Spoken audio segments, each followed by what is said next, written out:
আসসালামু আলাইকুম রহমতুল্লাহি বারাকাতু।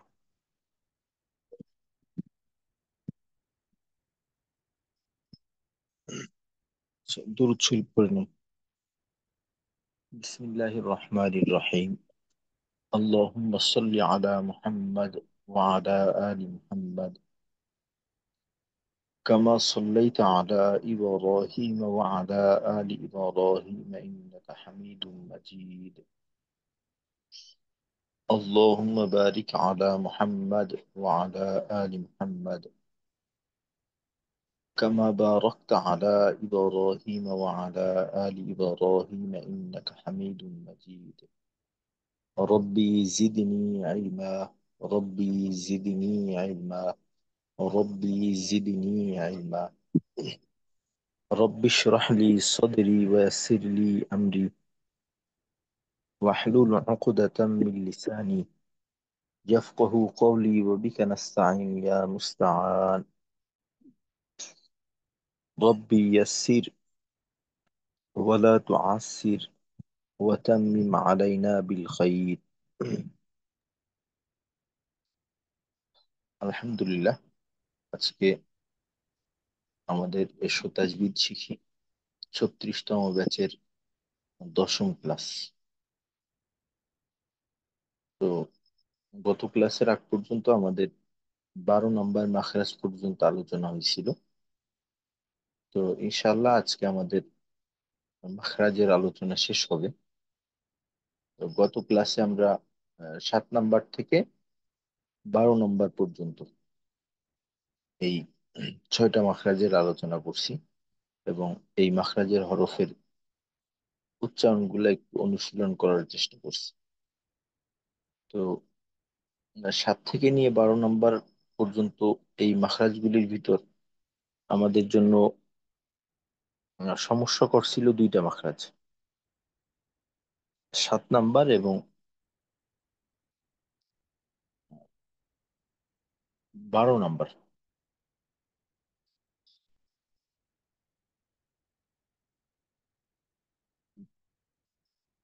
12 নম্বর, হ্যাঁ, 7 নম্বর এবং 12 নম্বর, অর্থাৎ দদের মাখরাজ এবং সদ সিন জা এই তিনটা হরফের মাখরাজ। তো দদের ক্ষেত্রে জিহ্বার গোড়ার কিনারা উপরের মাড়ির দাঁতের গোড়ার সঙ্গে লাগাইয়া। তো এই ক্ষেত্রে আমরা যতটুকু আলোচনা করছি যে জিহ্বার গোড়ার কিনারার দুই পাশের যে কোনো এক পাশ ব্যবহার করতে পারি অথবা উভয় পাশ একসাথে ব্যবহার করতে পারি। আর মাড়ির দাঁতের গোড়া বলতে উপরের পাটির ডানে 5টা বামে 5টা, এই মোট 10 দাঁত। যদি জিহ্বার গোড়ার এক কিনারা ব্যবহার করি তাহলে 5টা দাঁতের গোড়ার সঙ্গে লাগাইতে হবে। দুই কিনারা ব্যবহার করলে 10টা দাঁতের গোড়ার সঙ্গে লাগাইতে হবে। তো এই ছিল দদের ক্ষেত্রে আমাদের করণীয়। তো দদের ক্ষেত্রে আমরা আহ, তিন তরিকার যে কোনো এক তরিকা অবলম্বন করতে পারি, ডান পাশ বাম পাশ অথবা উভয় পাশ। আর এক্ষেত্রে উভয় পাশ ব্যবহার করে দদ উচ্চারণ করাটা উত্তম। এইভাবেই করার চেষ্টা করব আমরা। আর সজ সিনজা জিহ্বার আগা সামনের নিচের দুই দাঁতের পেট ও আগার সঙ্গে লাগাইয়া। তো এই ক্ষেত্রে বলা হয়েছিল যে সদটা হলো জিহ্বার আগাকে সামনের যে নিচের দুই দাঁতের একেবারে আগার সঙ্গেই লাগাবো। আর সিনজা যেটা কিনা আমরা একেবারে আগার সঙ্গে না লাগাইয়ে একটু নিচের দিকে বলতে পারি, নিচের সামনের নিচের দুই দাঁতের পেটের সঙ্গে লাগাই উচ্চারণ করি। তো ইনশাল্লাহ আজকের আলোচনা শুরু করার আগে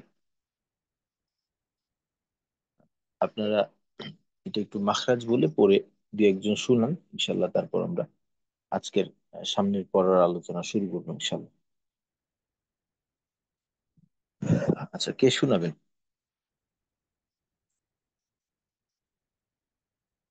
উম,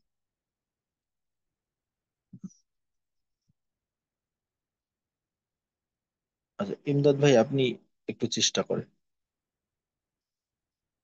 জি। আসসালামু আলাইকুম স্যার। ওয়ালাইকুম আসসালাম রহমতুল্লাহ। 7 নম্বর মাখরাজ এবং 12 নম্বর মাখরাজ নেই। না, সবগুলোই করেন, আপনি পুরোটাই শুনান। একটাই বলছি না।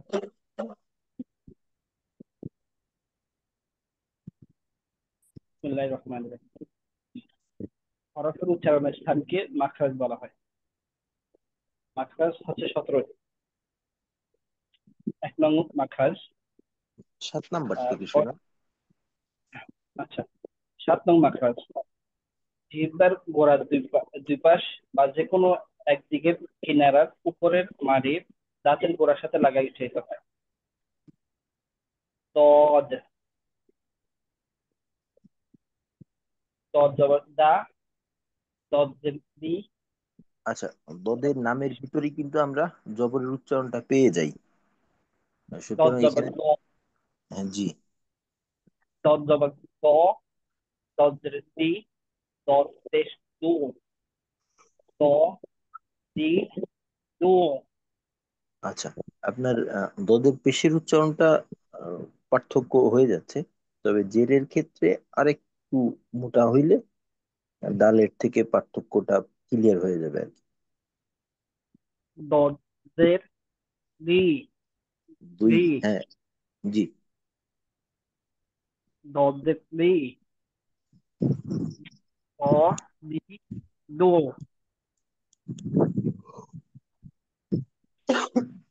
এক নম্বর কাজ, জিহ্বার আগার কিনারা সামনের উপরের দুই দাঁতের মাড়ির সঙ্গে লাগাইয়ে উচ্চারিত হয়।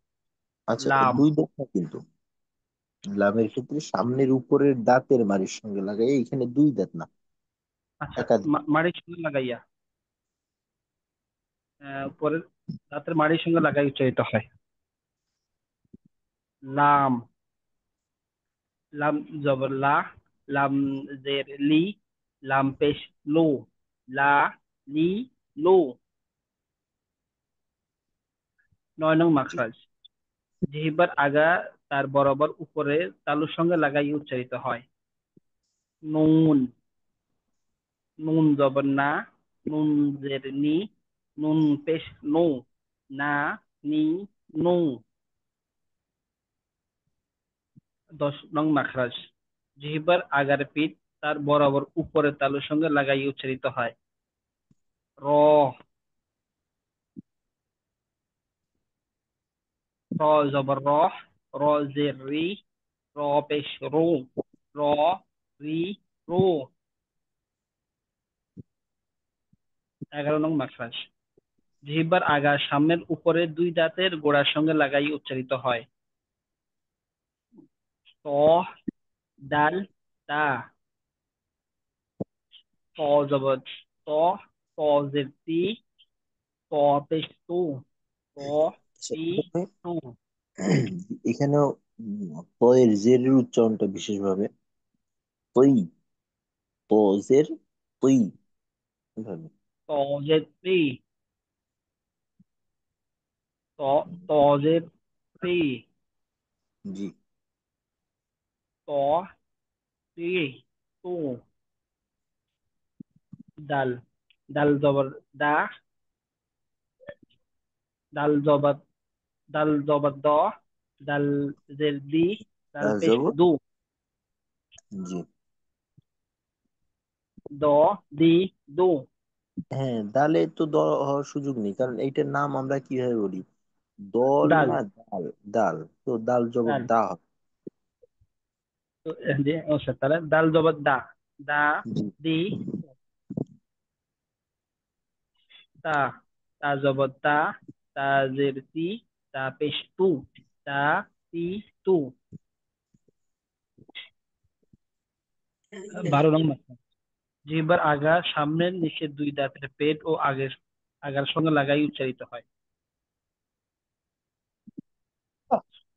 সদ সিন দা। সদ জবর স। সদ জের সি। সদ পেশ সু। স সি সু। তিন জবর সা। তিন জের সি। তিন তিন পেশ সু। স, সি, সু। হ্যাঁ, সিন তো স হবে না। সা সি সু। তিন জবর সা, তিন জবর সা, তিন জের সি, তিন পেশ সু, সা, সি, সু।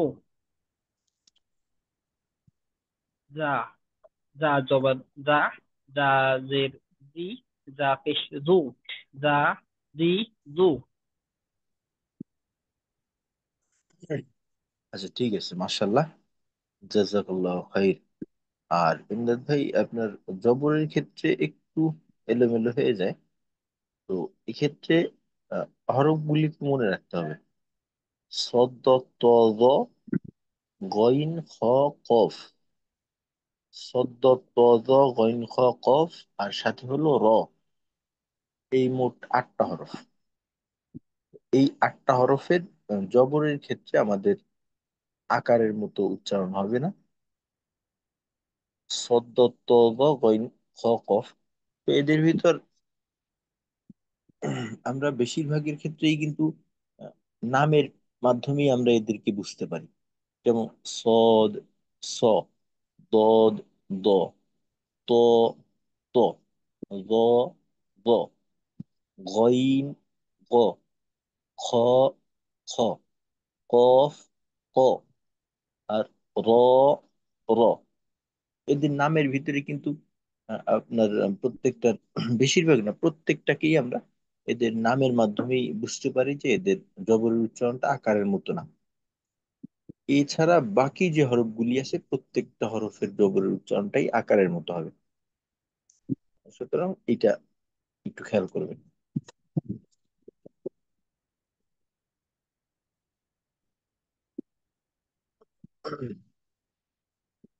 আচ্ছা,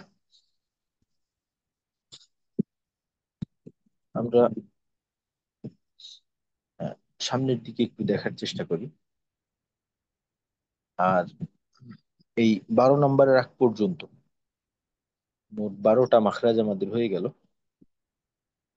তো এই 12টা মাখরাজের ক্ষেত্রে আমাদের কোনো প্রকার সমস্যা হয় কিনা, বা আমাদের কোনো অস্পষ্টতা রয়ে গেল কিনা, এই বিষয়ে কারো যদি কোনো জিজ্ঞাসা থেকে থাকে বা কিছু বলার থাকলে জানান।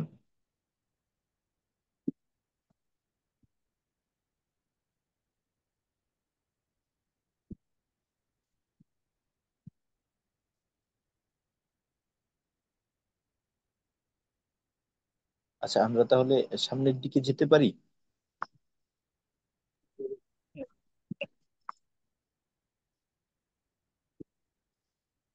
জি স্যার, ইনশাআল্লাহ।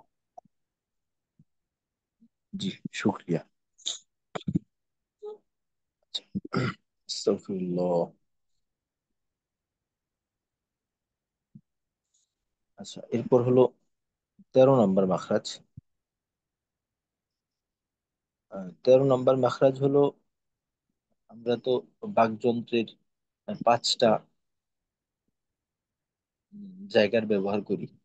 তো এই ক্ষেত্রে প্রথম ছিল হলক। হলকের 3টা মাখরাজ আমাদের শেষ। আর জিহ্বার হলো 10টা মাখরাজ।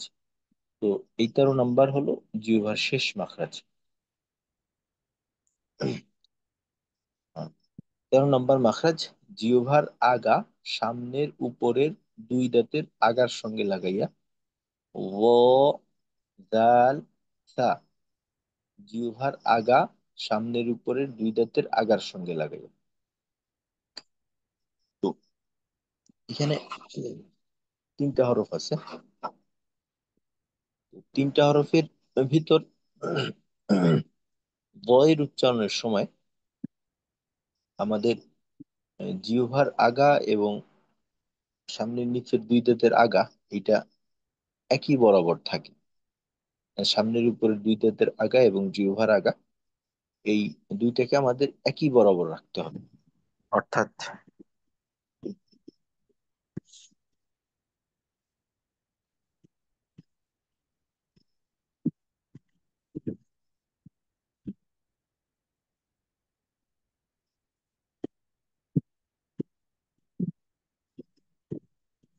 এটাকে যদি আমরা উপরের দাঁত ধরি, তাহলে আমাদের জিহ্বাটা একেবারেই সামনের উপরের দুই দাঁতের আগাকে স্পর্শ করবে। জিহ্বার আগা দাঁতের সীমানা পার হয়ে সামনের দিকে আসবে না। এটা হলো ব এর ক্ষেত্রে। আর যখন আমরা দাল এবং সা উচ্চারণ করব, ওই সময়টায় আমাদের জিহ্বার আগা এবং দাঁতের আগাটা একেবারে একই বরাবর না থেকে, বরঞ্চ জিহ্বার আগাটা দাঁতের একটু সামনের দিকে আসবে আর কি। যেমনটা ধরেন এরকম ভাবে, একটু জিহ্বার আগাটা সামনের দিকে বের হবে। তো এই পার্থক্যটুকু যেটা গয়ের সাথে জাল এবং সায়ের, তো এইটাকে আমরা উচ্চারণের সময় এটার বাস্তবায়ন আমাদের করতে হবে। এটা আমরা ইনশাল্লাহ মনে রাখবো। 13 নম্বর মাখরাজ, জিহ্বার আগা সামনের উপরের দুই দাঁতের আগার সঙ্গে লাগাইয়া ব, জাল, সা। এর ক্ষেত্রে জিহ্বার আগা সামনের উপরের দুই দাঁতের আগা একই বরাবর থাকবে, জিহ্বাটা সামনের দিকে বের হবে না। জাল এবং সায়ের ক্ষেত্রে জিহ্বাটা কিছুটা সামনের দিকে আসবে। তো এদের উচ্চারণগুলি হবে এমন: ব জবর ব, ও জের, ওই, ও পেশ, উ। ব যেহেতু মোটা হরফ, তো মোটা হরফগুলো আমাদের মনে রাখা এভাবেও সহজ, যে যে হরফের উচ্চারণটা জবরের সময় আকারের মতো হয় না। তো এর ভিতর র বাদে বাকি 7টা হরফ সদ, দ, ত, জ, গইন, খ, কফ, এই 7টা হরফ সর্ব অবস্থাতেই মোটা করে পড়তে হয়। এই 7টা হরফকে যদি আমরা মোটা না করে একটু পাতলা করে ফেলি, তো ওই ক্ষেত্রে কিন্তু আমাদের অন্যান্য অন্য কিছু কিছু হরফের সঙ্গে একেবারেই হুবহু উচ্চারণ মিলে যাওয়ার সম্ভাবনা থাকে। তো এই জন্য এদেরকে আমরা একটু মনে রাখবো। বয়ের ক্ষেত্রে যদি আমরা মোটা না করি, তখন দেখা যাবে যে জের এবং পেশ দিয়ে যখন আমরা বয়ের উচ্চারণ করব, তখন বয়ের উচ্চারণটা জালের থেকে কিন্তু আলাদা করা যাবে না, জালের মতো হয়ে যাবে। এই জন্য বকে মোটা করে উচ্চারণ করতে হবে। উচ্চারণটা হবে এমন: ব জবর ও, ও জের, ওই, ও পেশ, উ, ও, ওই, উ, ব, ওই, উ। জাল জবর জা, জাল জের, জি, জাল পেশ, জু, জা, জি, জু।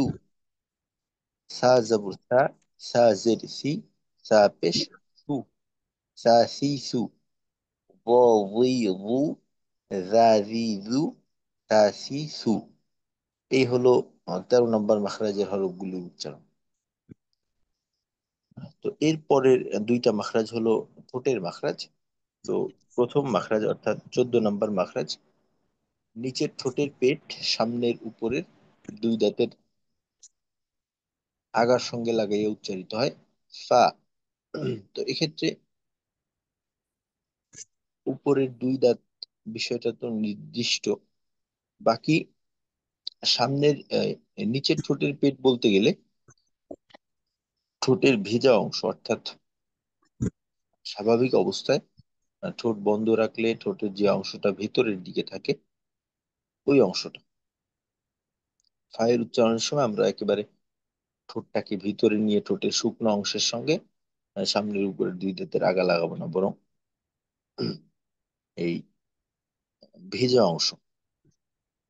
তো ফায়ের উচ্চারণটা হবে হালকা ভাবে ফা, ফি, ফু, আফ, ইফ, উফ। আহ, যেহেতু তাসদিদ জজম পূর্ণ, তো এটা আপাতত থাক। ফা, ফি, ফু। তো মাখরাজটা পেলাম: নিচের ঠোঁটের পেট সামনের উপরের দুই দাঁতের আগার সঙ্গে লাগাইয়া ফা, ফা জবর ফা, ফা জের ফি, ফা পেশ ফু, ফা, ফি, ফু। তো এই মাখরাজটা এইভাবে আমরা কোনো হরফ উচ্চারণ না করলেও, অর্থাৎ কোনো ধরনের উচ্চারণ বাংলাতে না করলেও, যেহেতু মাখরাজটা একেবারে বাহিরের দিকে প্রায়। তো এই জন্য আমাদের এইটা সহজেই ধরাটা সম্ভব। আর আয়না দেখেও আমরা এটা এর ব্যবহারটাকে দেখতে পারি। 15 নম্বর মাখরাজ দুই ঠোঁট থেকে উচ্চারিত হয়, ওয়াও, বা, মিম।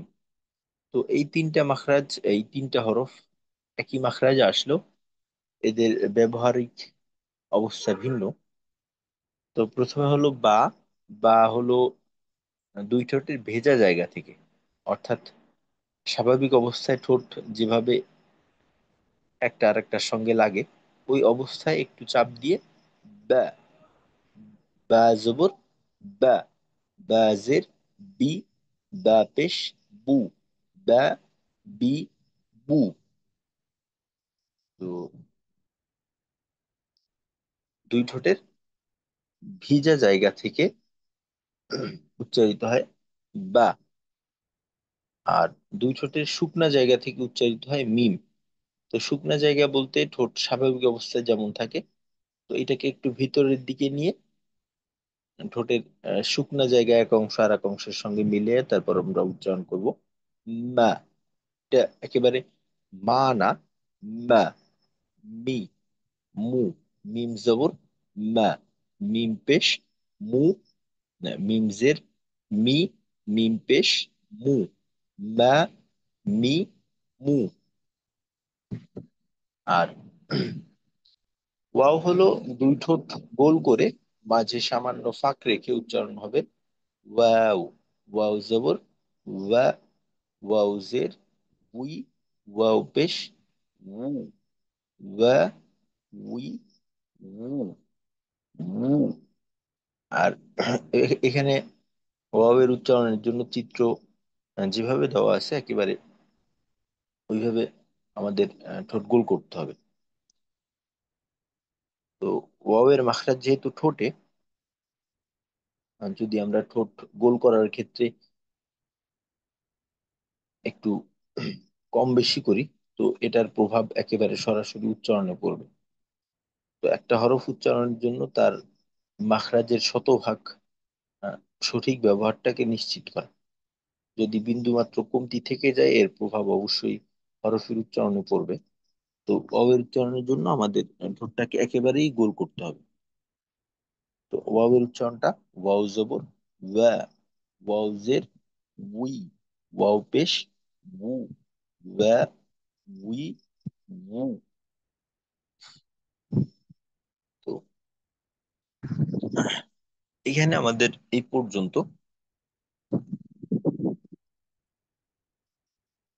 এই 15 নম্বর মাখরাজ পর্যন্ত আমাদের সবগুলা হরফের মাখরাজ চলে আসছে। একভাবে বলতে গেলে হারাকাত দিয়ে উচ্চারিত হয় এমন সবগুলা হরফের মাখরাজ এখানে চলে আসছে। বাকি রয়ে গেল 16 এবং 17 নম্বর মাখরাজ। 16 নম্বর মাখরাজ হলো আমরা বাকযন্ত্রের চতুর্থ যে অংশটা ছিল, মুখের খালি জায়গা, মুখের খালি জায়গা থেকে মাদের হরফ পড়া হয় বা মাদের উচ্চারণটা করা হয়, টান দেওয়া হয়। তো এটা হলো যেমন বা, বি, বু, বু, হি, হা, এভাবে। তো এই ক্ষেত্রে একটা বিষয় আমাদের মনে রাখতে হবে যে আহ, আরবির টানটা তিন ভাবে দেওয়া হয়: জবরের সাথে, জেরের সাথে, পেশের সাথে। জবরের সাথে যখন টান থাকবে, ওই অবস্থাতে আমাদের ঠোঁটটা জবরের সময় যতটুকু খোলা রাখার কথা বলা হয়েছিল, যে ঠোঁটের দুই কিনারাকে সরানো রাখতে হবে, আর উপরের ঠোঁটের থেকে নিচের ঠোঁটের দূরত্বটা একটু বেশি রাখতে হবে। বলতে গেলে 2 আঙ্গুল পরিমাণ, এর থেকে বেশি না, স্বাভাবিক দূরত্ব। একেবারে যেন অনেকটা 3 আঙ্গুল 4 আঙ্গুল পরিমাণ হয়ে না যায়, তো এই ক্ষেত্রে আওয়াজ ছড়াই যাবে, আওয়াজের গঠন ঠিক থাকবে না। আর যখন আমরা জবর দিয়ে টান দিব, ওই সময়টায় আমাদের জিহ্বাটা একেবারে নিচে থাকবে, নিচে থাকবে জিহ্বার কোনো অংশ ঊর্ধ্বমুখী থাকবে না, যেমনটা কিনা আমরা এই চিত্রটা দেখলেও কিন্তু এর ধারণা পাই। এই বিষয়গুলা তেলাওয়াতের সময় খুব প্রভাব রাখে। বিষয়গুলো ছোট ছোট, খেয়াল করলেই আদায় করা সম্ভব, কঠিন না। বাকি এর প্রভাবটা দেখা যায় যে অনেক ক্ষতি করে তেলাওয়াতের। তারপর ওয়াও এর পেশের মাধ্যমে যখন আমাদের টান হবে, তো ওই সময়টায়, টানের সময়টায় আমি যতটুকু লম্বা করব, পুরো সময়টা আমার ঠোঁটটাকে গোল রেখে তারপর এই টানটা দিতে হবে। যেমন বু, বু। তো ওই সময়টায় জিহ্বার গোড়ার দিকটা তুলনামূলকভাবে একটু উপরের দিকে যায়। তবে এটা খুব বেশি উপরে উঠবে, তালুর সঙ্গে লাগবে, বিষয়টা মোটো এমন না। আর জেরের সময় আমাদের ঠোঁটের অবস্থা থাকবে, ঠোঁটের দুই কিনারা ছড়ানো থাকবে। আর উপরের ঠোঁটের থেকে নিচের ঠোঁটের দূরত্ব জবরের সময় যতটুকু ছিল তার থেকে একটু কম। কম বলতে গেলে ধরেন 1 আঙ্গুল পরিমাণ এই দূরত্ব থাকবে। আর জেরের মাধ্যমে যখন আমরা টানবো, ওই সময়টায় জিহ্বার মধ্যখানটা ঊর্ধ্বমুখী হবে। এর কারণটা হলো, আমরা যেহেতু জানি যে জের হলো ইয়ার স্বর থেকে নেওয়া, ইয়ার স্বর চিহ্ন। তো ইয়া উচ্চারণের যে মাখরাজটা আছে, ওই মাখরাজের প্রভাব জেরের উচ্চারণে থাকে। সুতরাং জেরের টানটা হবে এমন: বি, হেই, এই ধরনের। তো এই টানের সময় যে আমাদের করণীয় বিষয়টা আছে, এটা ভালোভাবে খেয়াল রাখবো। জবরের সময় পুরা টানটা হবে জবরের মতো করে, অর্থাৎ ঠোঁট ছড়ানো থাকবে, 2 আঙ্গুল পরিমাণ খোলা থাকবে, জিহ্বা একেবারে নিচু থাকবে। তারপর পেশের সময় দুই ঠোঁটকে একেবারে গোল করে রাখতে হবে, জিহ্বার গোড়ার দিকটা একটু ঊর্ধ্বমুখী থাকবে। আর জেরের সময় ঠোঁট ছড়ানো থাকবে, উপরের ঠোঁট থেকে নিচের ঠোঁট 1 আঙ্গুল পরিমাণ দূরত্বে থাকবে। আর জিহ্বার মধ্যখানটা একটু উপরের দিকে উঠবে। এই হলো আমাদের মাদের ক্ষেত্রে করণীয়। আর সর্বশেষ 17 নম্বর মাখরাজ, যেটা হলো গুন্না। নাকের বাসি থেকে গুন্না উচ্চারিত হয়। তো গুন্না আমরা সামনে গুন্নার কখন কখন করতে হবে এই বিষয় সম্পর্কে জানবো। তো গুন্না হলো নাকে নিয়ে করতে হয়, নাসিকা মূল থেকে। যেমন আন্না, ইন্না, মিম্মা, আংতা, এরকম। আর গুন্নার ক্ষেত্রে যে হরফে গুন্না হয়, ওই হরফের মাখরাজে থাকতে হবে। আর আওয়াজটা পরিপূর্ণটা মুখ থেকে বের না হয়ে নাকের থেকেও আওয়াজের একটা অংশ বের হবে। যে সমস্ত হরফের বা যে সমস্ত উচ্চারণের ক্ষেত্রে গুন্না থাকে না, ওই সমস্ত হরফের উচ্চারণটা শুধুমাত্র মুখ দিয়েই বের হবে। ওই সমস্ত উচ্চারণ কোনোভাবেই যেন নাকের থেকেও প্রকাশ না পায়, এই বিষয়টার ক্ষেত্রে সতর্ক থাকতে হবে। আর গুন্না যে সমস্ত হরফে আছে, বা যখন আমরা গুন্না করব, গুন্না করার সময় নাক দিয়ে এবং মুখ দিয়ে আওয়াজ বের হবে। এইটা হলো গুন্না। তো এর মাধ্যমে আমাদের 17টা মাখরাজ এর আলোচনা শেষ হলো।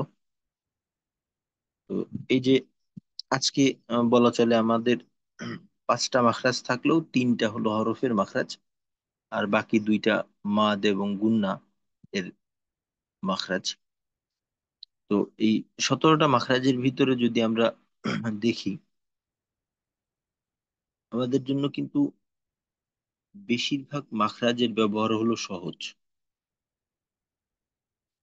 হাতে গোনা 4-5টা মাখরাজ আছে। ব্যক্তিভেদের সংখ্যা আরো কমবে, বাড়বে কম, বেশিরভাগের ক্ষেত্রেই কমবে। তো এই যে মাখরাজগুলি আছে, সবগুলি আমাদের এতটুক ধারণা থাকতে হবে যে একটা হরফ যখন আমাদের উচ্চারণের প্রয়োজন হবে, তখন যেন আমি বুঝতে পারি যে আমার এই হরফটা কোন জায়গা থেকে হবে। আর মাখরাজ নির্ণয়ের ক্ষেত্রে একটা, যাদের উচ্চারণ মোটামুটি ভাবে মাখরাজ থেকে হয়, অনেক সময় অনেকে আছে যে মাখরাজ বলতে পারে না ঠিক আছে, বাকি উচ্চারণটা মাখরাজ থেকেই হয়। তো তাদের যদি মাখরাজ নির্ণয়ের প্রয়োজন হয়, তাদের ক্ষেত্রে কৌশল হলো যে একটা হরফ নিতে হবে, যে হরফের মাখরাজ বের করা দরকার ওই হরফটাকে নিয়ে তার পূর্বে একটা জবরযুক্ত হামজা যোগ করে তারপর আমরা ওইটার মাখরাজ সম্পর্কে ধারণা পেতে পারি। যেমন ধরেন আমার এখানে আহ, বায়ের মাখরাজ দরকার। তো আমি যেটা করব,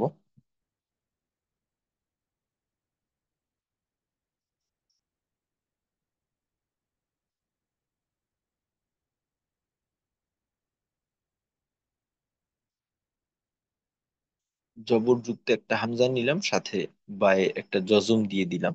তা আমাদের কারো কারোর জন্য হয়তো জজম পরিচিত না, তো আলোচনা ইনশাল্লাহ আসবে। যেটা বলা যাইতে পারে যে বাংলার ক্ষেত্রে স্বর বর্ণ ছাড়া আমরা যেমন স্বর চিহ্ন ছাড়া যেমন উচ্চারণ করি শব্দের ভিতরে ব্যঞ্জন বর্ণ, ওইরকম। তো বার মাখরাজ বের করব, এর উচ্চারণটা হবে হামজা বা জবর আব। তো আওয়াজটা যেখানে আটকাইলো ওইটাই হলো ওই হরফের মাখরাজ। তো এখানে বার জায়গায় যদি আমরা অন্য একটা হরফ নিই, যেমন ধরে নিলাম তা নিলাম, আর আওয়াজটা জিহ্বার আগায় এবং সামনের উপরের দুই দাঁতের গোড়া এইখানে আটকাইলো। ধরেন আমি কাফের মাখরাজ বের করা দরকার, আক। তো জিহ্বার গোড়ার একটু সামনে তালুর সঙ্গে আটকাইলো। তো যাদের ক্ষেত্রে এটা হলো শুধুমাত্র তাদের জন্য যাদের হরফের উচ্চারণটা মোটামুটি ভাবে ঠিক আছে, বাকি সে মাখরাজ বলতে পারেন, তাদের জন্য। তো আমাদের আহ, মাখরাজের আলোচনার মাধ্যমে আমাদের এতটুক অর্জন করা দরকার যে হরফের উচ্চারণের যখন প্রয়োজন হবে ওই সময় যেন আমি বুঝতে পারি, চাই আমার হরফের উচ্চারণটা মাখরাজ থেকে হোক বা না হোক, আমি যেন বুঝতে পারি যে এই হরফের উচ্চারণটা কোন জায়গা থেকে হবে। এতটুক হলেই আমাদের জন্য যথেষ্ট। তো এখন এই যে তিনটা হরফ, তিনটা মাখরাজ, বিশেষ করে 13, 14 এবং 15, এই তিনটা হরফের মাখরাজ বলে উচ্চারণটা একটু শোনাবেন, আর বাকি দুইটাও মাখরাজ বলবেন। তো কে পারবে?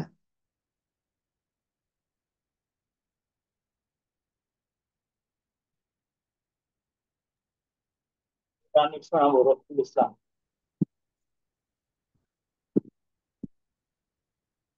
জি, রফিকুল ভাই শোনাবেন বোধহয়। জি জি হুজুর। আসসালামু আচ্ছা, আলাইকুম। ওয়ালাইকুম আসসালাম। হরফের মাকড়াস 13 নাম্বার। জিহ্বার আগা সামনের উপরের দুই দাঁতের আগার সাথে মিলাইয়া পড়তে হয়। দোয়া, জাল, সা, জোয়া জবর জা, জোয়া জের জি, জোয়া ফের জু, জা জি জু। আচ্ছা, এর নামটা তো আমরা জ বলি, তো এর জবরের উচ্চারণটা তো যা হওয়ার সুযোগ নেই। জ জবর জ। আর এখানে উচ্চারণের সময় এই ব্যাপারটা নিশ্চিত থাকতে হবে যে মাখরাজের ব্যবহারটা ঠিক আছে কিনা। তো এটা আপনি আর একটু দেখে নেবেন। উচ্চারণ র শুনে আমার মনে হচ্ছে বোধহয় ই স্পর্শ করলো কিনা। ও, ওই, উ, এমন। র ই রু। আচ্ছা, হ্যাঁ, তারপর জাল ভ, জবর জা, জি। জাল জের জি, জাল পের জু, জা জি জু। আচ্ছা, এই বানানের সময় উচ্চারণটা মাখরাজ থেকেই হলো, বাকি বানান ছাড়া উচ্চারণটা কিন্তু দাঁতের সঙ্গে স্পর্শ বোধহয় হয় না, যা হয়ে গেছে, যা না, জা জি রা, রা, জা, রা, জা রি, জি জু। দু। হ্যাঁ, ঠিক আছে। সা জবর সা, সাজের সি, সাপের সু, সা সি সু। আচ্ছা, হ্যাঁ, হ্যাঁ, এই মাখরাজ কিন্তু দুই একটা উচ্চারণে ছুটে যাচ্ছে, আবার ঠিক হচ্ছে। তার মানে এটা হচ্ছে, বাকি সা করাও সম্ভব। সি সু। জি। তো এইটা একটু খেয়াল রাখবেন যেন মাখরাজ ঠিক থাকে, কারণ এটাকে চোদ্দ। যদি আমরা এভাবে করি, সা, তো ওই ক্ষেত্রে কিন্তু মাখরাজ ঠিক থাকবে না, এটা আরবি উচ্চারণ হবে হ্যাঁ, না। সা। সা সি সু। হ্যাঁ, জিহ্বাটাকে একটু বের করে দাঁতের আগার সঙ্গে লাগায় তারপর আলতো ভাবে সা, সি, সু হবে। আচ্ছা, ঠিক আছে। 14 নম্বর মাখরাজ, নিচের ঠোঁটের পর সামনের উপরের দুই দাঁতের আগার সাথে মিলাইয়া পড়তে হয়। ফা, ফা, আজবর ফা, আজের ফি, হাফেশ ফু, ফা ফি ফু। জি। 15 নম্বর মাখরাজ হলো দুই ঠোঁট থেকে উচ্চারিত হয়। বা, ওয়াও, মিম। বা জবর বা, বাজের বি, বা পেশ বু। ওয়াও জবর ওয়া, ওয়াও জের উই, ওয়াও পেশ উ। মিম জবর মা, মিম জের মি, মিম পেশ মু, মা আচ্ছা, মি মু। জি।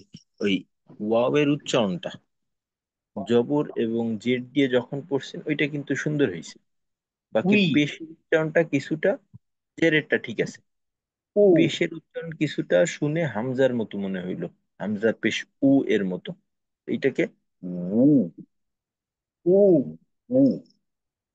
উ। হ্যাঁ, এই যে এই চিত্রে আমাদেরকে যেভাবে ওয়াও এর উচ্চারণটা করতে বলা হয়েছে, ওই অবস্থায় থেকে যদি আমরা বা পেশ বু, বু বলতে চাই, ঠোঁট গোল করব, মাঝে ফাঁক রেখে বু বলার চেষ্টা করলে কিন্তু যে আওয়াজটা হবে ওইটা হুবহু ওয়াও এর পেশের উচ্চারণ। এইভাবে আমরা চেষ্টা করেও দেখতে পারি, এটা সহজ। 16 নম্বর হলো মাদ ও গুন্নার মাখরাজ। 16 নম্বর মাদের, 17 নম্বর হইল গুণনার মাখরাজ। জি জি, 16 আর 17, মাদ ও গুন্নার মাখরাজ। বা, বা আলিফ জবর বা, বা টানতে ইয়া, হবে, একটু টান রাখতে হবে, এটা টানের বা পরিমাণ। ইয়া জবর বা, বা বা, ইয়া জের বি, বা ওয়াও পেশ বু। আর 17 নম্বর হলো নাকের বাসি হইতে। আলিফ, মিম জবর আম, মিম জবর মা, আম্মা। আচ্ছা, এখানে গুণনাটা যেভাবে হয়, গুণনাকে কিন্তু সময় দিতে হয়। স্বাভাবিকভাবে হরকত দিয়ে আমরা একটা উচ্চারণ যখন করি, জি। যতটুকু সময়ের প্রয়োজন হয় গুণনাতে তার থেকে কয়েক গুণ বেশি সময় দিতে হয়। যেমন ধরেন এখানে ইন, না, হামজা নুনজের বা আলিফ নুনজের, ইন, নুন জবর, আ, না, জি। ইন্না। কি হয়েছে? আচ্ছা ঠিক আছে, মাশাল্লাহ, জাজাকাল্লাহ খাইর। আচ্ছা মেহেদি ভাই, আপনি একবার শুনান। জি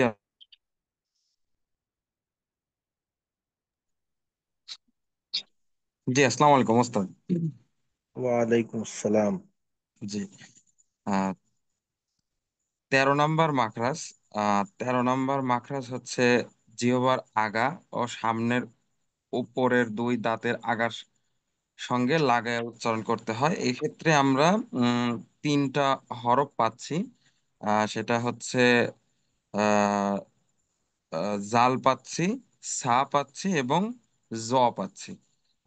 তো জর ক্ষেত্রে জিহ্বাটা হচ্ছে দাঁত বরাবর থাকবে, আর সা আর জালের ক্ষেত্রে জিহ্বাটা দাঁত থেকে একটু সামনে এগিয়ে এসে উচ্চারণটা করতে হবে। তো জ জবর জ, জ জের জি, জ পেশ জু, জ জি জু। আর জাল জবর আপ- জা, জাল জের আপনার জি। উচ্চারণের ক্ষেত্রে হুম মাখরাজের ব্যবহার ঠিক আছে, হুম, বাকি মোটার বিষয়টা, হ্যাঁ এটা মোটা। কিন্তু তাদের পার্থক্য তৈরি করবে, এইটা হ্যাঁ প্রয়োজন। জি আসতো। ওই আহ, উ এমন হয় আর কি। হ্যাঁ, জাল জবর জ, জাল জের জি, জাল পেশ জু, জ হ্যাঁ, দাল তো পাতলা, জাল না, ব। জ জ আর জা। দাল, দাল হইল পাতলা। হুম হুম।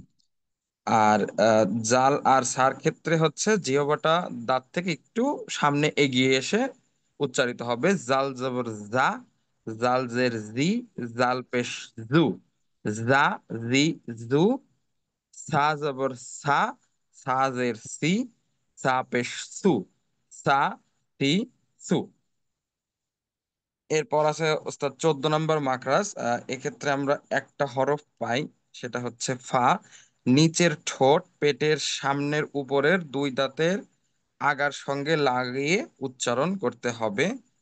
ফা জবর ফা, ফা জের ফি, ফা পেশ ফু, ফা ফি ফু। আচ্ছা এই ক্ষেত্রে যেটা মনে রাখা দরকার ওইটা হলো যে নিচের ঠোঁটের পেটের, পেট বলতে হুম, গেলে ঠোঁটের ভেজা অংশ আর কি, জি জি। যেটা স্বাভাবিক অবস্থায় ভেতরে থাকে, ওই হুম। অংশের সাথে দাঁতের আগা লাগাবো আর কি। আচ্ছা ঠিক আছে, মাশাল্লাহ। তারপর ঠিক আছে, এরপর আমরা 15 নম্বর মাখরাজে আসবো। সেক্ষেত্রেও আমরা 3টা হরফ পাচ্ছি। আহ, বা পাচ্ছি, মিম পাচ্ছি, আর ওয়াও পাচ্ছি। তো বার ক্ষেত্রে হচ্ছে দুই, এই তিনটাই আসলে ঠোঁট থেকে উচ্চারিত হয়। তো বার ক্ষেত্রে দুই ঠোঁটের মধ্যস্থল থেকে, মানে যেখানে একটু ভেজা অংশ সেখান থেকে বা উচ্চারিত হবে। বা জবর বা, বাজের বি, বা পেশ বু, বা বি বু।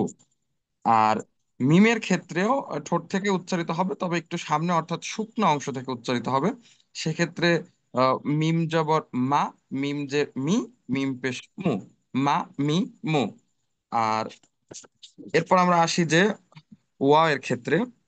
এইটা হচ্ছে ঠোঁটের মধ্যস্থল থেকে উচ্চারিত হবে, অর্থাৎ সেক্ষেত্রে ঠোঁটটা একটু গোল হবে, যেটা আমরা বাবা মিমের ক্ষেত্রে পাইনি। সেক্ষেত্রে ঠোঁট গোল হলে ওয়া জবর ওয়া, ওয়াজের উই, ওয়া পেশ উ, ওয়া উই উ। আচ্ছা এখানে প্রথমত হলো হরফের নামটা ওয়া বললে কিন্তু একটু অপূর্ণাঙ্গ থেকে যায়, না, ওয়া, ওয়া। হ্যাঁ। আর পেশের উচ্চারণটা আর একটু আলতো হবে, উ, হুম, উ, উ, ওয়া, উই, উ, এই উ। ধরনের। জি, ওয়া উই উ।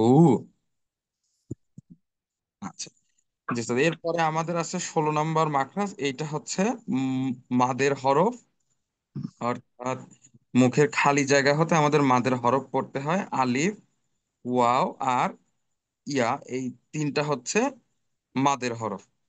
আর 17 নম্বর আছে হচ্ছে গণ্যা করে পড়ার নিয়ম, অর্থাৎ যে ক্ষেত্রে উচ্চারণে আহ, উম, মুখের সাথে সাথে উচ্চারণের কিছু অংশ নাক দিয়েও বের হবে। যেমন আলিফ নুন জের ইন, নুন জবর না, ইন্না। তারপরে আহ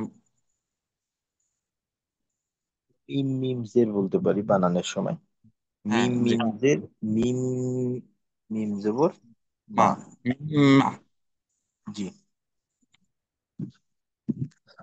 আচ্ছা ঠিক আছে, মাশাল্লাহ, জাযাকাল্লাহু খাইর, সুন্দর হয়েছে।